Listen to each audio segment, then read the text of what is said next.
السلام علیکم ورحمۃ اللہ وبرکاتہ۔ بسم اللہ الرحمن الرحیم۔ اللہ کے نام سے شروع جو نہایت مہربان اور رحمت والا ہے، اور کروڑوں درود ہو نبی آخر الزماں صلی اللہ تعالیٰ علیہ وسلم پر۔ ناظرین کرام، درس عقائد کا جو سلسلہ میں نے شروع کرنے کا جو اعلان کیا تھا، اس کا آج پہلا دن اور پہلا ایپیسوڈ جو میں آج جس پر گفتگو کروں گا وہ ذات و صفات، یعنی اللہ رب العزت کی ذات اور صفات سے متعلقہ جو عقائد ہیں کہ ہمیں اللہ کے بارے میں، اس کی ذات کے بارے میں، اس کی صفات کے بارے میں کیا عقیدہ رکھنا چاہیے، تو اس کے متعلق آج گفتگو کریں گے۔ سب سے پہلے جو پہلا عقیدہ ہمیں اللہ رب العزت کے لیے رکھنا چاہیے وہ ہے عقیدہ توحید، یعنی اللہ ایک ہے، کوئی اس کا شریک نہیں، نہ ذات میں، نہ صفات میں، نہ افعال میں یعنی کاموں میں، نہ احکام میں، یعنی جو اس نے احکام ہم پر فرض کیے ہیں، جو ہمیں حکم دیے ہیں، اس میں بھی اس کا کوئی شریک نہیں، نہ اسما میں، ٹھیک ہے، اور واجب الوجود ہے، یعنی اللہ رب العزت ایک ہے، اس کا کسی بھی کام میں کوئی شریک نہیں، نہ اس کی صفات میں کوئی شریک ہے، یعنی اللہ کی جو صفات ہیں جیسے کہ اللہ رحمان ہے، رحیم ہے، کریم ہے، اب کوئی اس میں کسی کو شریک مانے کہ اس کے ساتھ ساتھ میں وہ بھی شامل ہیں، تو شریک ماننا یہ کفر ہو جائے گا۔ نہ اللہ کا کوئی شریک ہے، نہ اس کی صفات میں کوئی اس کا شریک ہے، نہ اس کے افعال میں، یعنی وہ جو کام کرتا ہے تو کوئی یہ سمجھے کہ اس کے ساتھ میں کوئی مل کر کے کام کرتا ہے، تو ایسا ماننا بھی کفر ہے۔ اللہ کے افعال میں بھی کوئی شریک نہیں ہے، نہ احکام میں کوئی شریک ہے۔ اور اس کے بعد واجب الوجود ہے، یعنی اس کا وجود ضروری ہے اور عدم محال ہے، یعنی اللہ رب العزت کا جو وجود ہے وہ ہونا ضروری ہے، اس کا ایک وجود ہے، اور اگر اللہ رب العزت کا وجود کا، اگر اللہ رب العزت کا عدم دیکھا جائے تو یہ محال ہے، یہ عقل میں نہیں آتے، کیونکہ یہ پوری کائنات، یہ پوری دنیا کوئی نہ کوئی تو ہے جو چلا رہا ہے۔ جب ایک معمولی سے معمولی کام خود نہیں ہوتا ہے، ایک پتا بھی معمولی سا جب بغیر ہوا کے نہیں ہلتا ہے، تو یہ پوری کائنات آخر کوئی تو شے ہے جو چلا رہی ہے، وہ شے اللہ رب العزت کی ذات ہے، تو وہ واجب الوجود ہے، اس کا وجود ضروری ہے، قدیم ہے۔ یہ لفظ قدیم، جب ہم اللہ رب العزت کے ذات اور صفات کے متعلقہ عقائد کے تعلق سے جب بات کریں گے تو یہ لفظ بہت زیادہ آئے گا، جس کو قدیم کہتے ہیں۔ قدیم کا معنی سمجھ لیں، قدیم وہ ہے جو ہمیشہ سے ہو اور ہمیشہ رہے گا، اس کو قدیم کہتے ہیں۔ تو اللہ رب العزت کی ذات قدیم ہے، جو ہمیشہ سے ہے اور ہمیشہ رہے گی، جو ہمیشہ سے ہے اور ہمیشہ رہے گی۔ تو اللہ رب العزت کے متعلق اب یہ بھی سمجھ لینے کی ضرورت ہے کہ اللہ رب العزت کی ذات ہمیشہ رہے گی، تو کیا اس کی صفات بھی ہمیشہ رہیں گی؟ کیا صفات بھی اس کی قدیم ہے؟ تو جی ہاں، جس طریقے سے اللہ رب العزت کی ذات قدیم ہے، اسی طریقے سے اللہ رب العزت کی صفات بھی قدیم ہے، ازلی ہے، ہمیشہ سے ہیں، ہمیشہ رہیں گی، اور اس کو ابدی بھی کہتے ہیں، جس طریقے سے ہے جو ہے نا ہمیشہ رہے گی، تو ازلی بھی ہے، ابدی بھی ہے۔ اب اس کے بعد آتے ہیں کہ وہی عبادت کا مستحق ہے، یعنی اسی کی پرستش کی جائے گی، اسی کی عبادت کی جائے گی، وہی عبادت کے لائق ہے، اور جس کو قرآن کریم نے بھی کہا ہے، اور عقیدہ توحید کو قرآن کریم یوں بیان کرتا ہے، جو سورہ اخلاص کے اندر اللہ رب العزت نے فرمایا قل هو اللہ احد، اے محبوبہ فرما دیجئے کہ اللہ ایک ہے۔ اور اس کے بعد جو عقیدہ جس کو علامہ امجد علی علیہ رحمہ نے 2 نمبر یہ 1 نمبر کے اندر جتنے میں نے عقائد بتائے اس کو انہوں نے نمبر کے حساب سے بانٹا ہے، تقسیم کیا ہے اس کو. تو 1 نمبر میں یہ تمام چیزیں آ گئی، یعنی اللہ ایک ہے، اس کا کوئی شریک نہیں ہے، وہ واجب الوجود ہے، قدیم ہے، وہی عبادت کے لائق ہے. اور دوسرے نمبر پہ جب آئیں گے تو اس میں آپ لکھتے ہیں کہ وہ بے پرواہ ہے، اسے کسی کی پرواہ نہیں، کسی کا محتاج نہیں، اور تمام جہان اس کا محتاج ہے. اس کو قرآن کریم نے سورہ اخلاص کے اندر بیان کیا. اللہ فرماتا ہے قل هو اللہ احد اللہ الصمد لم یلد ولم یولد ولم یکن له کفوا احد. اللہ فرماتا اللہ الصمد، اللہ بے نیاز ہے، اللہ بے پرواہ ہے، کسی کا محتاج نہیں، تمام جہان اس کے محتاج ہے. اور اس کی ذات کا ادراک عقلاً محال ہے. اب یہ بات تھوڑی سی غور سے سمجھنے والی ہے. جو چیز سمجھ میں آتی ہے عقل اس کو محیط ہوتی ہے. یعنی کوئی بھی چیز کو جب ہم سوچیں گے، جب ہم سمجھیں گے، اگر ہم اس چیز کے آخر تک پہنچ جاتے ہیں، وہ تمام پوری کی پوری بات، پوری چیز ہمیں سمجھ میں آ جاتی ہے، تو عقل اس کو محیط کر لیتی ہے، یعنی اس کا احاطہ کر لیتی ہے، اس کو گھیر لیتی ہے. اور اللہ لا محدود ہے، اللہ کی کوئی حد نہیں ہے. تو ہم اپنی عقل سے، ہماری عقل اس کا ادراک نہیں کر سکتی ہے، وہ لا محدود ہے، اس کی کوئی حد ہی نہیں ہے. اور ہماری جو عقل ہے یہ مخلوق ہے، یعنی اللہ نے اس کو پیدا کیا، تو ہمارے لیے یہ ممکن ہی نہیں ہے کہ ہم اس کی شان کا، اس کی بلندی کی، اس کی بڑائی کی حد ناپ سکیں اور جان سکیں کہ اللہ رب العزت کی ذات کا جو ہے نا ادراک کر سکیں. یہ ممکن شے ہے ہی نہیں. ٹھیک ہے.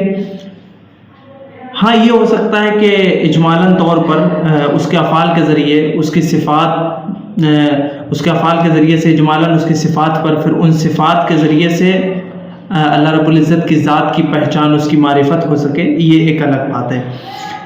نمبر 4 پہ آئیں گے تو پھر اس کے بعد لکھتے ہیں کہ اس کی صفتیں نہ عین ہے نہ غیر ہے، یعنی صفات اسی ذات ہی کا نام ہو ایسا نہیں، اور نہ اس سے کسی طرح. رب العزت جبار ہے تو یہ اس کی صفت ہے.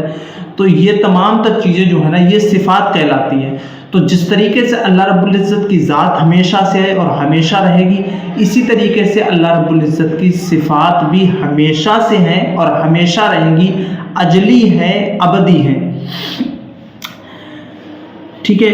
اس کے بعد عقیدہ نمبر 5 فرماتے ہیں اس کی صفات نہ مخلوق ہیں نہ زیر قدرت داخل. یعنی اللہ رب العزت کی جو صفات ہیں وہ مخلوق نہیں ہے، پیدا نہیں کی گئی ہیں کہ اس کو پیدا کیا گیا ہو. وہ جس طریقے سے اللہ رب العزت کی ذات موجود ہے، اسی طریقے سے اللہ رب العزت کی صفات بھی ہمیشہ سے موجود ہیں. یعنی اسے تخلیق نہیں کیا گیا، اسے بنایا نہیں گیا. اور نہ زیر قدرت ہے، یعنی قدرت کے جو ہے نا وہ زیر قدم ہو، قدرت کے زیر نگرانی ہو، ایسا بھی نہیں. وہ اللہ رب العزت کے ساتھ میں شامل ہے. اس کے بعد 6 نمبر فرماتے ہیں ذات و صفات کے سوا سبھی چیزیں حادث ہیں. اب یہ لفظ بھی زیادہ تر جب عقائد کو بیان کیا جاتا ہے تو یہ لفظ بھی حادث کا آتا ہے. حادث اس کو کہتے ہیں جو ختم ہونے والا ہو، فنا ہونے والا ہو، جو ہمیشہ سے نہ ہو اور نہ ہمیشہ وہ رہے گا، اس کو حادث کہتے ہیں. جس طریقے سے قدیم ہمیشہ سے ہے، ہمیشہ رہے گا، اسی طریقے سے حادث نہ ہمیشہ سے تھا نہ ہمیشہ رہے گا. تو اس کی ذات اور اس کی صفات کے سوا سبھی چیزیں حادث ہیں. عقیدہ نمبر 7 صفات الہیہ کے جو مخلوق کہے یا حادث بتائے گمراہ و بددین ہے. یعنی اللہ رب العزت کی صفات کو جو حادث کہے، یعنی ہمیشہ سے نہیں تھی، ہمیشہ نہیں رہے گی، ٹھیک ہے، تو وہ شخص بددین ہے، بد مذہب ہے. ٹھیک ہے. اور اس کے علاوہ، یعنی اللہ رب العزت کی ذات اور صفات کے علاوہ اگر وہ کسی بھی شے کو قدیم مانتا ہے تو وہ کافر ہے. یعنی سوائے اللہ رب العزت کی ذات اور اس کے صفات کے کوئی بھی شے دنیا میں، کوئی بھی شے اس پورے عالم میں قدیم نہیں ہے، سب کے سب حادث ہے سوائے اللہ رب العزت کی ذات اور اس کی صفات کے. یعنی اللہ رب العزت ہمیشہ سے ہمیشہ رہے گا، اس کی صفات ہمیشہ سے ہیں، ہمیشہ رہیں گی. اس کے علاوہ تمام تر چیزیں فنا ہو جانے والی ہیں. نہ وہ کسی کا باپ ہے نہ بیٹا، اور نہ اس کے لیے بیوی. جو اس کا باپ یا بیٹا بتائے یا اس کے لیے بیوی ثابت کرے کافر ہے، بلکہ جو ممکن بھی کہے گمراہ و بددین ہے، جس کو قرآن کریم نے بیان کیا. اللہ فرماتا ہے لم یلد ولم یولد، نہ وہ کسی کا بیٹا نہ اس کا کوئی بیٹا. وہ حی ہے یعنی خود زندہ ہے، اور سب کی زندگی اسی کے ہاتھ میں ہے، جسے جب چاہے زندہ کرے اور جب چاہے موت دے دے. یعنی وہ حی ہے، خود سے زندہ ہے اور ہمیشہ زندہ رہے گا. اور تمام مخلوق کی، تمام دنیا کے انسانوں کی، جانوروں کی، چرند کی، پرند کی، تمام مخلوقات کی جو زندگی ہے اس کے قبضے قدرت میں ہے. جب وہ چاہے انہیں موت دے، جب وہ چاہے کسی بھی شے کو زندگی بخش دے، کسی بھی کوئی بھی مخلوق کو جو ہے نا وہ دنیا میں پیدا کر دے. اس کے بعد جو چیز محال ہے اللہ رب العزت کے لیے، جو چیز محال ہے اس سے پاک ہے کہ اس کی قدرت اسے شامل ہو. کہ محال اسے کہتے ہیں جو موجود نہ ہو سکے، اور جب مقدور ہوگا تو موجود ہو سکے گا، پھر محال نہ رہا. اسے یوں سمجھے کہ دوسرا خدا محال ہے یعنی نہیں ہو سکتا، تو یہ اگر زیر قدرت ہو تو موجود ہو سکے گا، تو محال نہ رہا. اور اس کو محال نہ ماننا وحدانیت کا انکار ہے. یوں ہی فنائے باری محال ہے. اگر تحت قدرت ماننا اللہ رب العزت کی الوہیت سے ہی انکار کرنا ہے. یعنی اللہ رب العزت کے لیے جو چیز دنیا میں محال ہے اسے ممکن ماننا. یعنی اللہ کے لیے ممکن اگر مان لیں گے تو پھر جب وہ چیز ممکن ہو جائے گی تو وہ محال نہیں رہے گی. اور اسی عقیدے کو لے کر کے بہت سے لوگ گمراہ اور بہت سے لوگ بد مذہب ہو گئے. اس کے متعلق انشاءاللہ آگے گفتگو مصنف علیہ رحمہ فرمائیں گے تو میں آپ کے روبرو حاضر کروں گا. اگلا عقیدہ سنیے. فرماتے ہیں ہر مقدور کے لیے ضروری نہیں کہ موجود ہو جائے، البتہ ممکن ہونا ضروری ہے اگرچہ کبھی موجود نہ ہو. اس کے بعد فرماتے ہیں وہ ہر کمال و خوبی کا جامع ہے. یعنی جتنے بھی کمالات ہیں، جتنی بھی خوبیاں ہیں، تمام تر اس میں جمع ہیں. وہ تمام کا جامع ہے. تمام چیزیں، تمام تر خوبیاں، تمام تر بلائیاں، بلندیاں، بڑائیاں، سب کے سب کمالات اس کے اندر جمع ہے، اور وہ تمام ان کمالات کا جامع ہے. اور ہر اس چیز سے جس میں عیب و نقصان ہے پاک ہے. یعنی عیب و نقصان کا اس میں ہونا محال ہے، بلکہ جس بات میں نہ کمال ہو نہ نقصان وہ بھی اس کے لیے محال ہے. مثلا جھوٹ، دغا، خیانت، ظلم، جہل، بے حیائی اور اس کے علاوہ عیوب اس پر قطعاً محال ہے. اور یہ کہنا کہ جھوٹ پر قدرت ہے یا یہ کہنا کہ وہ خود جھوٹ بول سکتا ہے، محال کو ممکن ٹھہرانا اور خدا کو عیبی ٹھہرانا خدا سے انکار کرنا ہے. اور یہ سمجھنا کہ محالات پر قادر نہ ہوگا تو قدرت ناقص ہو جائے گی، باطل محض ہے. اب سمجھ لیجئے اس چیز کو کہ اس میں قدرت کا کیا نقصان تو اس محال کا ہے کہ تعلق قدرت کی اس میں صلاحیت نہیں ہے. اب کچھ لوگوں کا عقیدہ یہ ہے جو ہمارے درمیان بھی پائے جاتے ہیں کہ اللہ رب العزت جھوٹ بول سکتا ہے، معاذ اللہ. اب اگر اس کو مان لیا جائے یعنی اللہ رب العزت کے ساتھ یہ عیب ٹھہرانا ہو جاتا ہے. لیکن جب آپ ان سے گفتگو کریں گے تو وہ یہ کہتے ہیں کہ اگر محال مان لیا جائے تو اللہ کی قدرت میں کمی آ جائے گی کہ اللہ اس پر قادر نہیں. اللہ تو ہر شے پر قادر ہے. لیکن عقیدہ اہل سنت یہ ہے اللہ ہر ممکن شے پہ قادر ہے. تو وہ یہ کہتے ہیں کہ اگر ہم یہ بات نہیں مانتے ہیں تو اللہ رب العزت کی قدرت میں کمی آ جائے گی.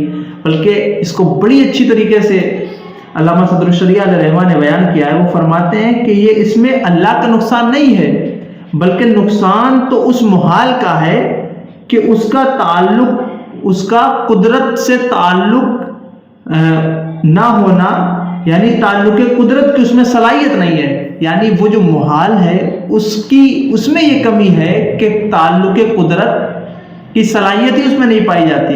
اب کوئی آدمی یہ سمجھے کہ اگر اس کو نہیں مانیں گے تو قدرت میں کمی آ جائے گی، تو یہ ماننا اور یہ سوچنا بھی یہ گمراہی ہے۔ تو اللہ رب العزت تمام عیبوں سے پاک ہے، جھوٹ ہو، دغا ہو، چوری ہو، یہ تمام اس طریقے سے اگر کوئی یہ شخص یہ کہہ دے گا کہ اللہ جھوٹ بول سکتا ہے، تو پھر وہ تمام تر چیزیں جو عیبوں میں داخل ہوتی، جو عیوب ہیں، جو عیب کہے جاتے ہیں، وہ تمام اللہ کے لیے جائز ہو جائیں گے، اللہ کے لیے ممکن ہو جائیں گے۔ تو محال کو ممکن ہم نہیں مانتے، یہ ہمارا نظریہ نہیں ہے۔ اس کے بعد اللہ رب العزت کی صفات کے تعلق سے تو فرماتے ہیں کہ حیات، قدرت، سننا، دیکھنا، کلام، علم، ارادہ اس کی صفات ذاتیہ ہیں، یعنی یہ تمام تر جو بیان کی گئی، حیات، قدرت، سننا، دیکھنا، کلام، علم، ارادہ، یہ 7 اس کی صفات ذاتیہ ہیں۔ لیکن اب یہ بھی جاننا ضروری ہے کہ جو اللہ سنتا ہے اور جو اللہ دیکھتا ہے، وہ اس کے متعلق یہ سمجھنا بھی ضروری ہے کہ کان، آنکھ، زبان سے اس کا سننا، دیکھنا، کلام کرنا نہیں ہے، یہ سب اجسام ہیں اور اجسام سے وہ پاک ہے۔ وہ اپنی شان کے مطابق سنتا بھی ہے، اپنے شان کے مطابق دیکھتا بھی ہے، اس کی آنکھیں نہیں ہیں، اس کے کان نہیں ہیں، کیونکہ وہ اجسام سے پاک ہے۔ اس کے بعد اس کا کلام آواز سے پاک ہے، اور یہ قرآن عظیم جس کو ہم اپنی زبان سے تلاوت کرتے ہیں، مصاحف میں لکھتے ہیں، اسی کا کلام قدیم بلا صوت ہے، اور یہ ہمارا پڑھنا، لکھنا اور یہ آواز حادث، یعنی ہمارا پڑھنا حادث ہے اور جو ہم نے پڑھا قدیم، اور ہمارا لکھنا حادث ہے اور جو ہم نے لکھا قدیم، ہمارا سننا حادث ہے اور جو ہم نے سنا قدیم، ہمارا حفظ کرنا حادث ہے اور جو ہم نے حفظ کیا قدیم، یعنی متجلی قدیم ہے اور تجلی حادث ہے۔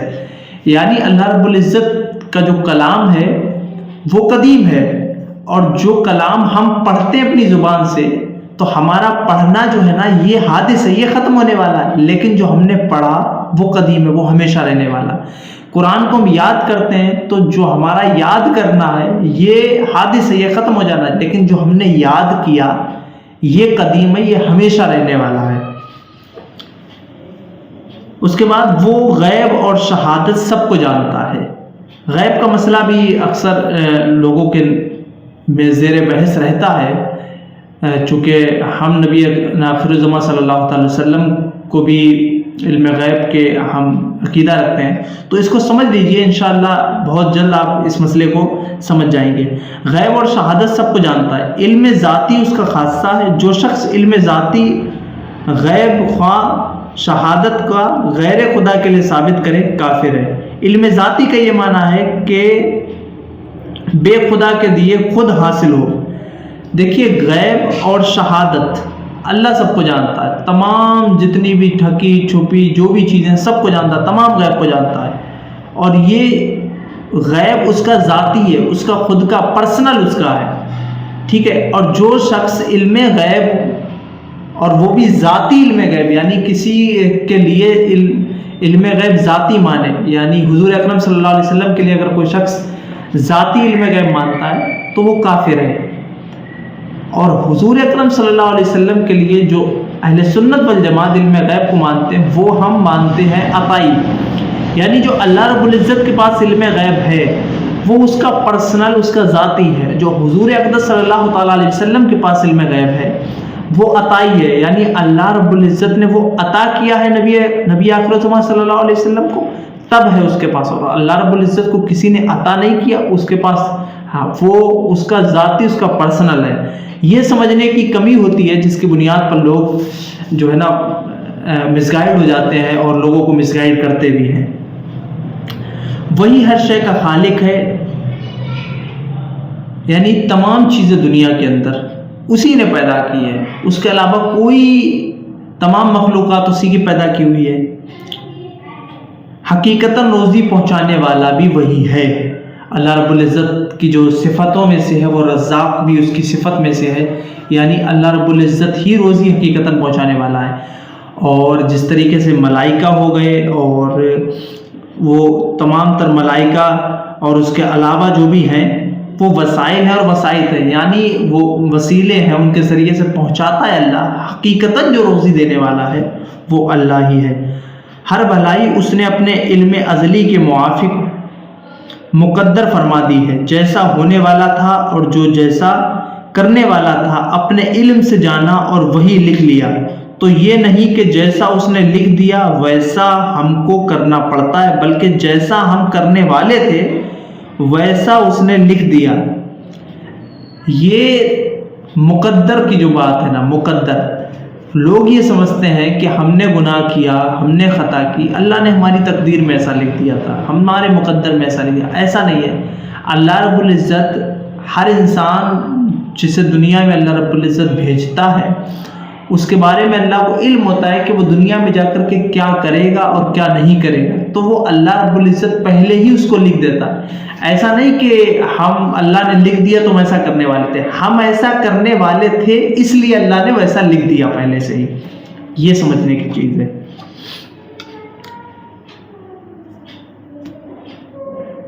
اور اس کے بعد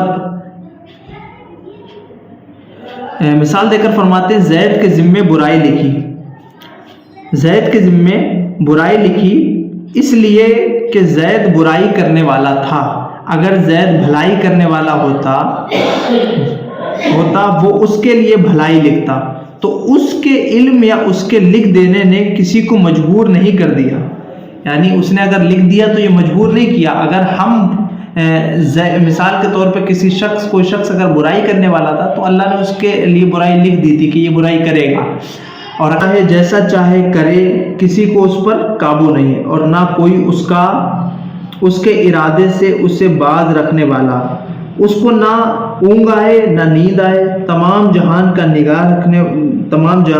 نگاہ رکھنے والا، تھکتا نہیں ہے، اکتائے نہیں، تمام عالم کا پالنے والا، ماں باپ سے زیادہ مہربان، حلم والا، اس کی رحمت ٹوٹے ہوئے دلوں کا سہارا، اس کے لیے بڑائی اور عظمت ہے، ماؤں کے پیٹ میں جیسے چاہے صورت بنانے والا، اور قہر و غضب فرمانے والا، اس کی پکڑ نہایت سخت ہے، جس کو چاہے اس کو جہنم سے آزادی دے اور جسے چاہے پکڑ فرمائے، اور اس کے بغیر چھوڑے کوئی چھڑا نہیں سکتا، کوئی چھوٹ نہیں سکتا۔ تو یہ تمام تر جو میں نے بیان کیے یہ علامہ امجد علی علیہ رحمۃ الرضوان المعروف حضور صدر الشریعہ علیہ رحمٰن نے اپنی کتاب میں بیان فرمائے ہیں۔ تو جہاں تک ہمارے لیے ضروری ہے